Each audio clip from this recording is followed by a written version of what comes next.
Kali ini giliran Bank Mandiri disidak Menko Purbaya.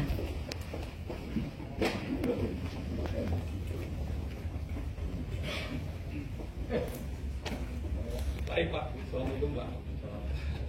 Pak Pandu.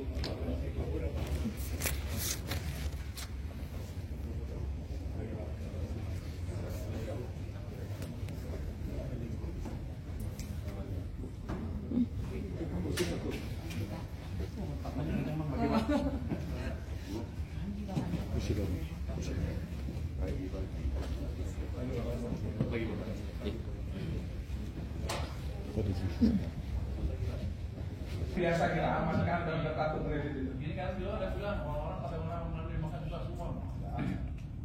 Mungkin kasusnya Pak, make sure nggak terjadi. Kalau nggak Dikit Pak, tadi ke Bank Mandiri ada acara apa Pak? Biasa kita kasih apa semacam sidak lah dadakan. Mereka nggak tahu, baru tahu tadi pagi kali pas saya mau masuk, saya mau datang ke sana. Tapi diskusinya menarik sih Mbak dengan Bank Mandiri. Mereka lebih siap dibanding BNI karena mungkin udah dengar cari-cari bocoran terus kan. Karena mereka siap-siap. Jadi bagus sih. Saya monitor dari uang yang kita kasih ke mereka, 70% udah keserap, udah disalurkan. Mungkin mereka minta lagi kalau bisa ada tambahan dan bisa disalurkan ke sektor yang lain, mungkin ke properti dan otomotif. Berarti yang 200 itu sudah terserap ya? Sudah muter Pak? Hampir semua sudah muter. Jadi kalau saya lihat kreditnya juga tumbuh dari 8 sekarang udah hampir 11%. Data terakhir belum penuh 1 bulan kan. Ini positif, sinyal positif. Artinya kira-kira stimulus saya akan jalan di ekonomi. Jadi saya positif triwulan keempat ekonomi akan tumbuh mungkin di atas 5,5%. Siap. Di Mandiri Pak, dikasih sarapan apa Pak? Wah, gua nggak disarapan tuh tadi. Memang kurang, kayaknya yang direksi Mandiri kurang sigap dalam hal itu. Makanya saya gorengan aja tapi nggak sempat makan saya karena diskusinya menarik. Siap. Makasih Pak. Jadi, kembali mencatat ekspansi. Sebagian besar negara G20 dan ASEAN 6 juga menunjukkan pemulihan yang cukup solid. Kalau kita lihat tuh gambar yang paling kiri atas, PMI global naik di posisi sekarang 50,6. Dan kalau kita lihat trennya tuh kayaknya positif terus. Jadi ke depan sepertinya akan membaik terus. Yang tengah untuk manufacture beberapa negara di G20 juga itu kelihatan naik. ASEAN juga sebagian besar mulai naik. Jadi Indonesia juga yang merah, Indonesia tuh yang merah tuh udah naik di atas 50 lagi, 51 lebih ya. Jadi sepertinya global tidak seburuk yang ditakutkan selama ini. Mereka mulai recover dan kalau hitungan saya nggak salah recovernya akan lama. Siklus bisnis itu kan Amerika tuh 10 tahun. Mereka mulai ekspansi 2023. Harus sampai 2030 akan aman. Jadi inilah environment global yang kita hadapi ke depan. Kalau kemarin-kemarin kita takut, sekarang harusnya berani. Apalagi emang domestic demand kita juga kuat. Jadi satu, ketidakpastian global walaupun masih ada, sudah jauh berkurang dibanding sebelum-sebelumnya. The fact bahwa the Fed nurunin bunga, itu akan memberikan stimulus tambahan ke perekonomian Amerika yang biasanya akan diikuti oleh perbaikan ekonomi negara-negara lain, termasuk Cina, Jepang, Korea, dan kita juga. Karena biar gimana Amerika masih merupakan mesin pertumbuhan utama ekonomi dunia.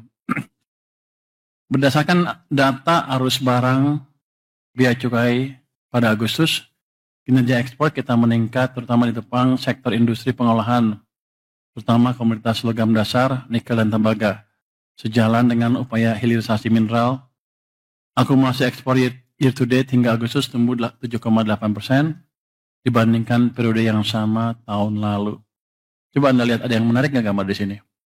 Itu yang sebelah kiri atas, yang neraca perdagangan kumulatif, artinya Januari sampai Agustus tahun 2005 dibanding tahun 2024, tumbuhnya 52,3%. Ini pertumbuhan yang amat spektakuler. Walaupun orang bilang katanya karena mau ada tarif, mereka ini duluan front loading. Tapi kalau saya lihat tetap aja tumbuh. Nanti ini menunjukkan bahwa globalnya nggak jelek-jelek amat. Anda lihat tuh tumbuh 52,3%.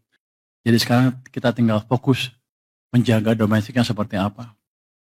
Next.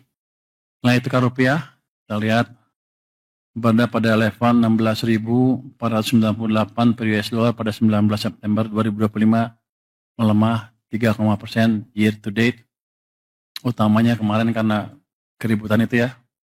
Jadi sebagian orang takut dan harusnya sih ke depan akan semakin membaik karena modal asing ke pasar saham sudah masuk cukup signifikan dan harusnya prospek ekonomi kita juga akan terus membaik. Anda lihat currency risk spread yield antara SBN dengan US Treasury itu menurun terus. Kalau di bulan Januari itu 4,57, sekarang sudah turun ke 4,2, yang bawah ya, 240, sekarang turun ke 216 basis point. Ya nggak turun banyak, tapi saya pikir cukup baik di tengah gejolak domestik, utamanya yang kemarin-kemarin, itu kan spreadnya sempat naik, kemudian turun lagi. Jadi cepat sekali kepercayaan investor recover setelah keributan beberapa minggu yang lalu. Dan counter risk juga terjaga dengan cukup baik. Kalau kita lihat spread, yield, SBN, USD, ini yang kiri kan ini, yang kanan adalah SBN, USD, dan US Treasury, dolar to dolar.